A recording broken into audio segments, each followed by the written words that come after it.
everyone, Vinati Sheth here, and I generally don't do videos because, again, being on video is you recording, uh, you being essentially a dumbass on camera forever.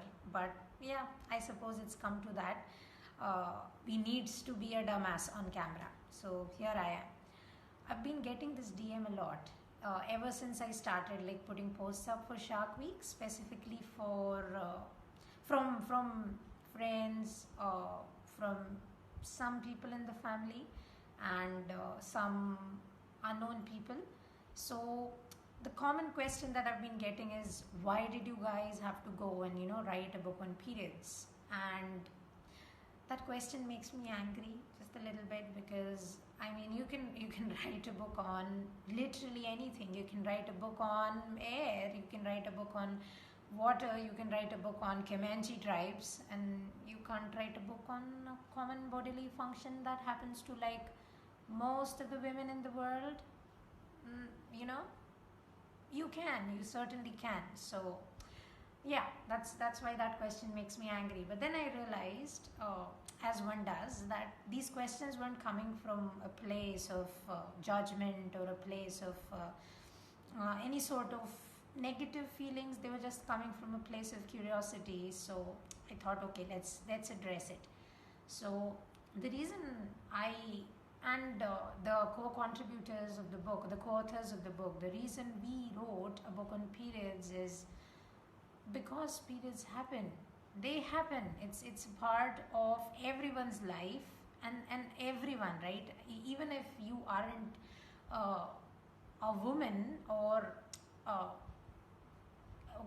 subscribing to like a gender that menstruates, so to speak, you are going to be impacted by menstruation, either directly or indirectly, right? And that's a part, an intricate part of the human experience.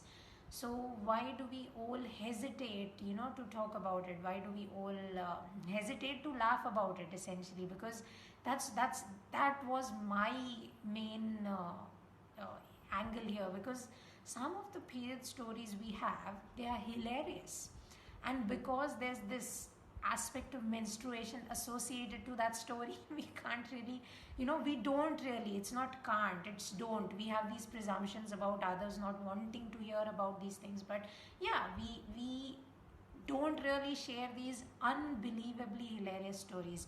I swear some of these stories are the things women do, to hide their shame, which isn't really shame, but we are made to believe that, consciously, sometimes subconsciously, the others. So yeah, the reason why we wrote a book on periods, it's simple. It is because we wanted to get these conversations going.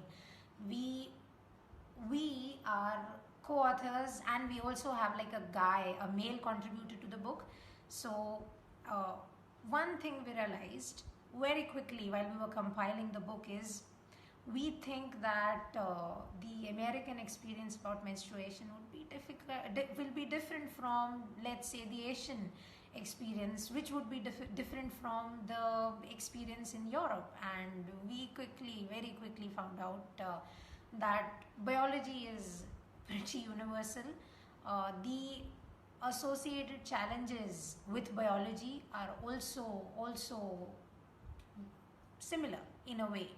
While women in the West are a bit vocal about some of these things, the problems still remain, right? You have to pay like a menstrual tax indirectly on the products, which are unnecessarily more expensive, right? You have to hide these products in your purses, or you have to hide them in rolls of newspapers and put in a bag, stuff like that. I mean, yeah, the main theme of that was same, which is, you are not supposed to show these products in public, whether it was in the West or whether it's in the East, right? So that kind of made us want to write these stories quicker and share them as much as we can. So The reason why we wrote a book on periods is because this is a topic that you can have endless conversations around. And I'm not even talking about intellectual conversations, or I'm not even talking about medical conversations. I'm talking about random conversations because it's a shared human experience. And whether you bleed or not, it's going to impact you one way or the other. So, uh, you know, coming again to the question of choice, uh, it also comes to this notion around, women choose to not talk about it. We didn't tell them to not talk about it, or we didn't encourage them to shut up or something like that. And to that I only say no. This book is no attempt at blaming anybody. We are not blaming or naming or pointing fingers to any section of the society. Our aim was very simple. We just want to highlight that this exists. Okay, no need to be hush hush about it, no need to tiptoe around it. Just acknowledge that this is something that a lot of people in your life go through. And if you acknowledge that, trust me, they're going to share some of the most hilarious stories ever. Because yeah, it is something that happens every month. And if something happens to you every month, or like once in every 24, 25, 26, 27, 28, okay, it's different for everyone. Once in a few days, an experience that keeps repeating over and over and over again over the years, you're bound to have some mishaps. You're bound to have some horrific stories. You're bound to have a lot of different genres of stories. And I think if you don't want to talk about these topics, more power to you. But you're missing out. You're missing out on so many stories. You're missing out on so many experiences. So yeah, the reason we wrote a period book is because we want communication to be a thing. Not just about periods, actually. We want communication to be a thing about almost everything, if we're being honest. Because we as a society are, I believe, at a crossroads. We can make so much progress in the right direction in terms of what culture and society could be, right? And that only happens when we stop blaming each other and when we start talking, right? So body secretions, that is the one safe thing that everyone can talk about. Because everyone's body, whether you are a man, a woman, transitioning, transgender, whatever it is that you subscribe to, your body is going to secrete some stuff. For women, one of those stuffs happens to be menstrual blood. And you might think that it remains the same through hell and high water, but no, that's now not how it is. So yeah, that's why we wrote a book on periods. We wanted there to be communication. We wanted there to be um, something like break the stigma around the topic, sort of a thing. We wanted that to happen. So yeah, that's why we wrote the book.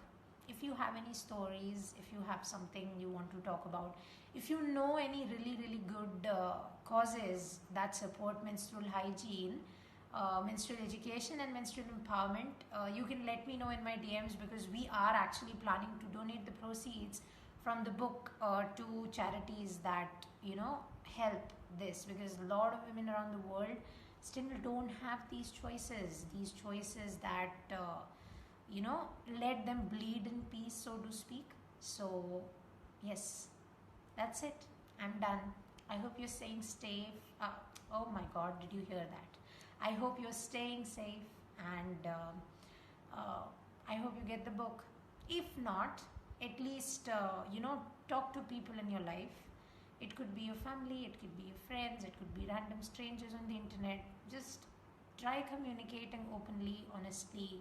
Try to not judge people in advance, and trust me, it's going to be the best experience of your life. Not just about menstruation, about any topic, actually, right? So that's it. I go now. I was supposed to do a 2-minute video and it's turned into like almost 9 minutes. So sorry about that. Get the book. If you do get the book, let us know how you like the book. There's also podcast associated to the book. So if you don't want to get the book, you can just hear the podcast. It's called Shark Week. SHHHARKWEEK. All right. Bye bye. Stay safe and talk.